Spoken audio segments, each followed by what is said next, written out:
За өнөөдөр Often Wines of Latin America гэдэг нэг ийм роман. Энэ бол одоо Эдуардо Галиногийн одоо аимшигтайгаар өгүүлсэн парадокс юм роман гэж. Дэлхийн хамгийн баян газар нутгуудын одоо ард түмэн яагаад ядуу байдаг вэ гэдэг энэ асуултын хариулт нь энэ одоо романд байж байгаа. Тэгээд одоо Галиногийн гол санаа нь бол түүний үзлэр бол Латин Америк руу ядуу болсон шалтгаан баялаггүйгээр биш юм аа. Харин тэд нар бүгдээрээ алттай байсан, мөнгөтэй байсан, зэстэй байсан, газрын тостой байсан. Тиймээс гадны эзэн төрнүүд сонирхож тэднийг ядууруулсан гэж. Тэгээ энэ зүйлийг маш хүчтэйгээр илэрхийлсэн ийм одоо юм. За энэ Галиногийн хамгийн алдартай санаа бол баялаг нь заримдаа ажил биш харин хараал болдог тухай энэхүү арманд өгүүлж байна. Гэхдээ ард түмэн тэнэг байх юм бол энэ зүйл хараал болно. Мэдээж ухаалгаар байх юм бол энэ зүйл нь баялаг өөрөөр хэлэх юм бол одоо соёл энэ нь ерөөл болж хувирдаг. Гэдэг ийм одоо санааг илэрхийлсэн ийм гүн гүнзгий. За өнөөгийн Монголын одоо нөхцөл байдалтай бас их уялдаж одоо харж ойлгож болохоор гэдэг ийм байдлаа. За түүний тавьсан асуулт бол өнөөдөр ч хүчтэй сонсогдно. За мэдээж Монголд бол алт зэс, мөрс одоо газрын ховор элемент гэдэг юм бүх зүйл байгаа гэж. Тэгвэл нэг юм асуулт энэ арманаас одоо уран гарч байгаа. Эдгээр баялаг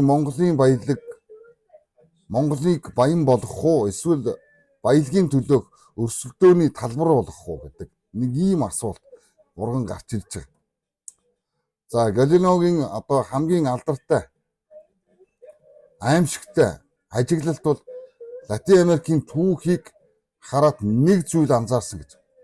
Энэ бол уурхай нээгдэн, дараа нь төмөр зам баригдана, бомб баригдана. Гэхдээ энэ бүхэн тухайн улсын дотоод хөгжил ард түмэнд одоо хамаарахгүй. Тэдэнд зориулагдаагүй гэж. Харин түүхийн эд болох баялагийг хурдан гаргах зөөхөд чиглэсэн байна гэж. Тэгээ энэ үзэл санааг бол одоо өнөөдөр одоо маш олон бомбуудыг нээж зүтгэж байгаа одоо манай улсын хурлын гишүүдийг одоо бид харж болно.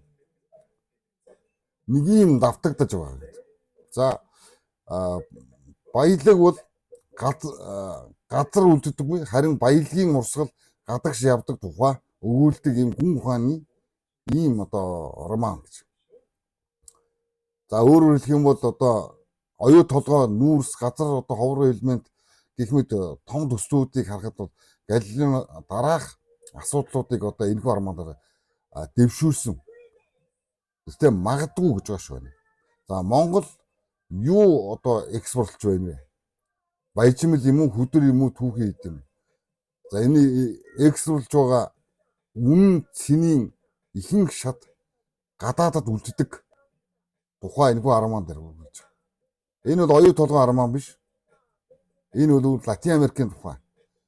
Гэхдээ Монголтой төстэй. Хайлуулах үйлдвэр байгаа юм. Боловсруулах үйлдвэр байгаа. Технологийн үйлдвэрлэлүүд бий вэ? Ажлын байр юу вэ? Бүгд байхгүй. Латин Америк юм адил байхгүй байсан. За Галиногийн бүтээлд бол энэ одоо зүйлүүдийг байнга давтдаг, тодорхойлдог. За колоничлол дууссан байж болно. Гэхдээ баялагын урсгал чиглэл өөрчлөгдөөгүй бол колоничлолын бүтэц үлдсэн байна л гэсэн үг гэд. Энэ заавал нэг одоо улсын нөгөөгөө захирж байгаа гэсэн үг биш гэж. Харин шийдвэр гаргаж байна л гэж. Өдөрдох шийдвэр гаргах гэдэг бол хоёр өөр зүйл. Гэхдээ маш одоо юу гэдэг юм? Геополитикийн хэмжээнд ярих. Хэн хөрөнгө оруулж байна? Хэн эрсдлийг үүрч байна? Хэн хамгийн ашиг авч байна гэдгийг асууж сурах иргэний эр зөргийн тухайд өгүүлдэг. Ийм. Энэ бол одоо толгойтой хүмүүс зориулсан ийм одоо зохиол.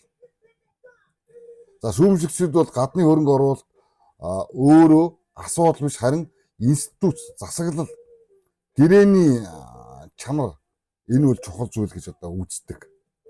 Энэ нь хоёр талтай юм гэж. Жишээлх юм бол Норвег байна тийм ээ. Газрын тосны одоо тосороо баян болсон, баялагийг бүтээж чадсан гэдэг ч юм уу. За Ботсвана ч гэдэг юм уу те. Алмазаараа баяжсан ч гэдэг юм уу. Чил зэсэрээ хөгжсөн ч гэдэг юм уу те. Өөрөөр хэлэх юм бол баялаг өөрөө хараал биш. Харин баялагийг хэрхэн удирдах байгаагаас үр дүн шалтгаална гэж. Энэ тухайн одоо улс орны ард түмний тарих толгойтой байх эсхийн тухай ийм арман байж байгаа. За Монголд бол үлдэх хамгийн том асуудал бол нүх үлдэх юм уу? Хоос нүх үлдэх гэдэг нь үү? Нэг бол баялаг. Энэ тухай ийм зүйл. Тэгээ монголчууд 100 жилийн дараа Монгол улсын түүхийд нийлүүлэгч орон хэвээр байх юм уу? Эсвэл баялагаар баялаг бүтээсэн хөгжлийг авчирсан ийм улс орн байх юм уу? Ирээдүйн ард иргэд нь юу болж хувирах юм? Хүн байх юм уу? Амьтан байх юм уу? Ийм зүйлийн тухай өгүүлсэн ийм хүн гүнзгий одоо ийм арга байж. Энэ бол үнэхээр яг одоогийн одоо Монголын нөхцөл байдлыг бодит байдлаар нь өгүүлсэн ийм одоо арман байна.